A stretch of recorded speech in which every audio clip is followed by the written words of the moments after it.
$971 a ton. That is what the Green Market's North American Fertilizer Price Index reads this morning, April 7th, 2026.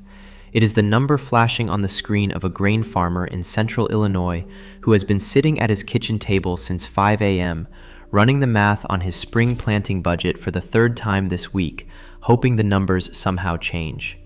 They do not change. 3 weeks from now, his planter will either roll across 1,200 acres of black prairie soil, or it will not. Corn goes in late April, soybeans right after.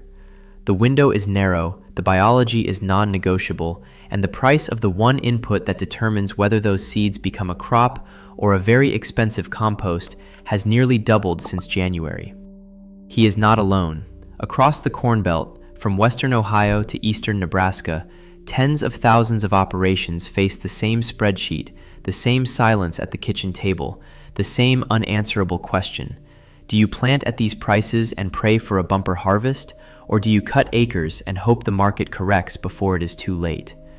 The answer, for most of them, is that there is no good option, only a less catastrophic one. The reason is a 30-mile stretch of water most people think about in terms of oil tankers and aircraft carriers, the Strait of Hormuz, the narrow choke point between Iran and Oman that connects the Persian Gulf to the Arabian Sea. Everyone knows Hormuz handles roughly 20% of the world's oil. Far fewer people know that a third of all seaborne fertilizer trade passes through the same bottleneck. 36% of global urea exports, 29% of ammonia, 26% of DAP, 13% of MAP, the raw ingredients that make modern agriculture function. When the war in Iran intensified and Hormuz became a contested zone, oil prices surged and the headlines followed. What the headlines missed was the quieter, slower, more devastating shock rippling through the fertilizer supply chain, a shock that arrives at the worst possible moment, peak planting season. This is not a story about commodity traders and futures curves. This is about what happens when the infrastructure that feeds 8 billion people gets caught in the crossfire, and nobody in charge seems to notice until the shelves are bare. The fertilizer industry operates on a geography that would make a military strategist nervous. The Persian Gulf region, anchored by Iran, Saudi Arabia, Qatar, and the UAE, is not just an energy powerhouse. It is one of the largest fertilizer-producing zones on Earth. The reason is simple. Nitrogen-based fertilizers, the foundation of modern crop yields, are made from natural gas. If you sit on top of the world's cheapest gas reserves, you can produce urea and ammonia at costs nobody else can match. Iran alone accounts for a significant share of global urea output. Add the Gulf states whose exports must transit Hormuz, and you are looking at roughly 49% of all global urea exports and 30% of global ammonia exports that are either produced by or physically routed through countries constrained by this single maritime corridor. 49%, nearly half the world's urea supply, funneled through a strait you could swim across in a strong current. Before the conflict, FOB granular urea out of Egypt, a pricing benchmark for the global market, traded in a range of $400 to $490 per ton. A reasonable number, a number farmers could absorb. The war changed the arithmetic overnight. By late March, that same urea was trading at $700 a ton. Some grades hit $826, an increase of 50 to 70% in a matter of weeks on a product that represents one of the largest single-line items in any row crop budget. Ammonia followed, climbing roughly 20%, with the trajectory still pointed up. The mechanics of the surge are not complicated. Ships that would normally transit Hormuz loaded with fertilizer are sitting idle. Insurance rates for Gulf passage have spiked. Some carriers are refusing to enter the zone entirely. Others are diverting around the Cape of Good Hope, adding weeks and tens of thousands of dollars to every voyage. The supply has not disappeared. It is trapped. And in a market where timing is everything, trapped is just as bad as gone. What makes this crisis different from a routine commodity price spike is the calendar. Fertilizer is not like oil. You cannot simply not buy it for a few months and catch up later. In agriculture, there are windows. Miss the window and you do not get a second chance until next year. The Corn Belt planting window opens in late April and runs through mid-May. Soybeans follow immediately after. These crops require nitrogen application before or at planting, and the nitrogen comes overwhelmingly from urea-based products, the exact products now stuck on the wrong side of Hormuz. Farmers cannot wait. They are buying now at $971 index prices because the alternative is not planting. And not planting means no crop, no revenue, and for operations running on thin margins with land payments and equipment loans, potentially no farm. The American Farm Bureau has been sounding the alarm since mid-March, but the political conversation remains fixated on oil prices and defense spending. Fertilizer ships sit idle in the Gulf, while farm groups send letters to Washington that nobody reads over the weekend. This is where the paradox cuts deepest. A single Tomahawk cruise missile costs roughly $2 million. At current prices, that same money buys about 2,800 tons of urea, enough to fertilize somewhere in the neighborhood of 3,000 acres of corn. The defense budget for the Iran campaign has no ceiling.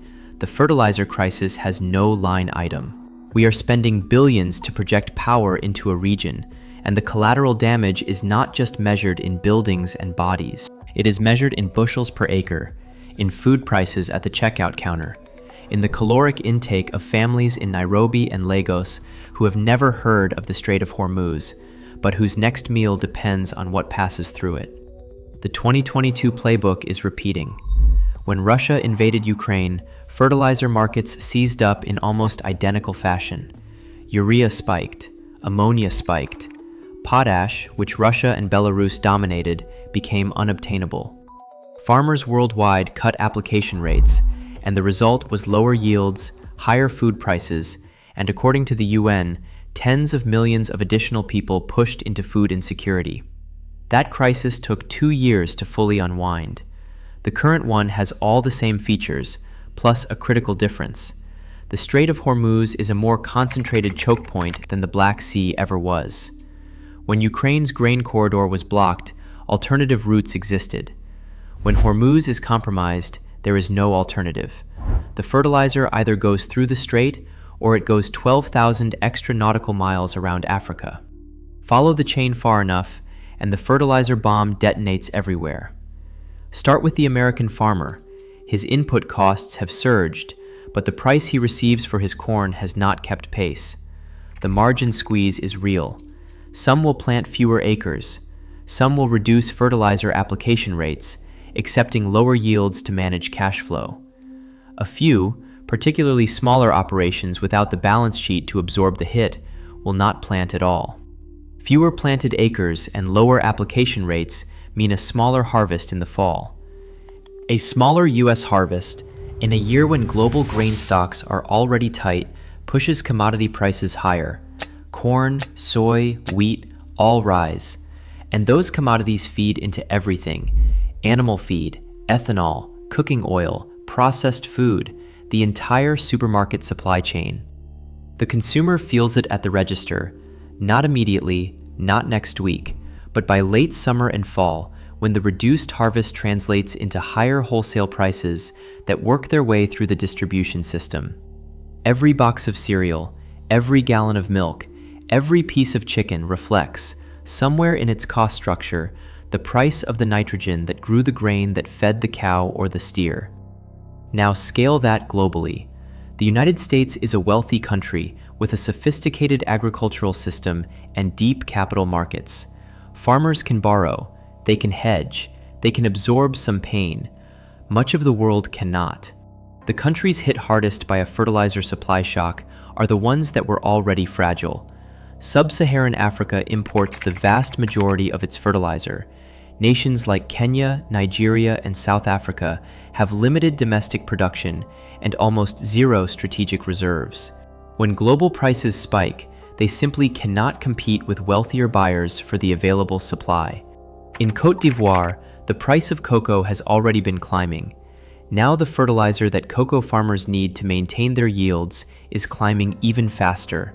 A cocoa farmer outside Abidjan earns roughly $2,000 a year. His fertilizer bill just increased by several $100s. He does not have a futures broker. He does not have a line of credit at a regional bank.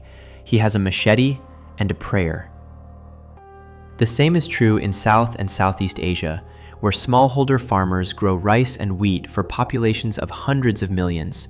A 50 to 70% increase in fertilizer costs in economies where farming families earn a few dollars a day is not a budget inconvenience. It is the difference between eating and not eating.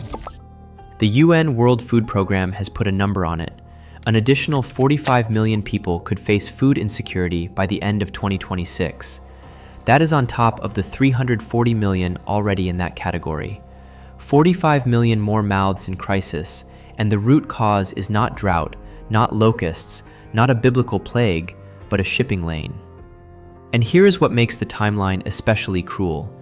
Even if a ceasefire were signed tomorrow, even if Hormuz reopened for full transit next week, the fertilizer market would not normalize for months. Ships need to be repositioned, contracts need to be renegotiated, inventory that was drawn down during the disruption needs to be rebuilt. The spring planting window in the Northern Hemisphere would still close before relief arrives. The damage, in other words, is already locked in. The bombs have fallen on the supply chain. What we are watching now is the slow-motion detonation. Natural gas is the keystone nobody talks about. To produce 1 ton of ammonia, the basic building block of nitrogen fertilizer, you need roughly 33 million BTUs of natural gas. Gas is not just an energy source for fertilizer plants. It is a feedstock, a raw material.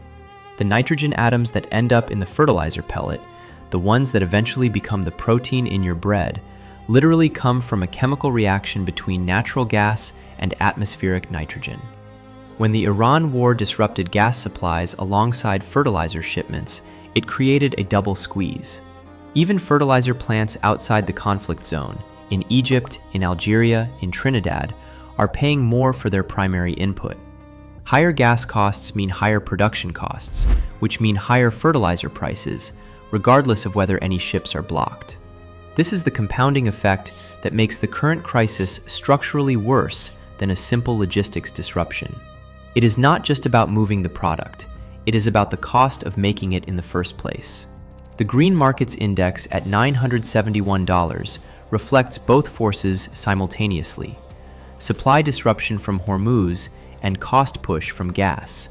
Together, they have created a price environment that the agricultural system has not seen since the worst days of the 2022 crisis, and by some measures, this one is worse. In 2022, potash from Russia and Belarus was the primary choke point. Nitrogen supply remained relatively intact because Hormuz was open. Now nitrogen itself is the bottleneck, and nitrogen is the fertilizer type most directly tied to crop yields. Without adequate nitrogen, corn produces fewer kernels per ear, wheat grows fewer tillers, rice yields drop. The fundamental biology of food production depends on this element, and the element depends on a supply chain that runs through a war zone. Farmers who remember 2022 are not optimistic. That crisis triggered a cascade: higher input costs, reduced application, lower yields, higher food prices, and a wave of food insecurity across the developing world that took years to abate. The same pattern is now repeating, with a tighter choke point and worse timing. The uncomfortable truth is that there are no quick fixes. The US could release fertilizer from strategic reserves, except that there are no strategic fertilizer reserves. The US government maintains a strategic petroleum reserve. It maintains grain reserves. It has never built a fertilizer stockpile, despite the fact that fertilizer is the single most critical input in the food supply chain, the ingredient without which the grain reserves would never exist in the first place.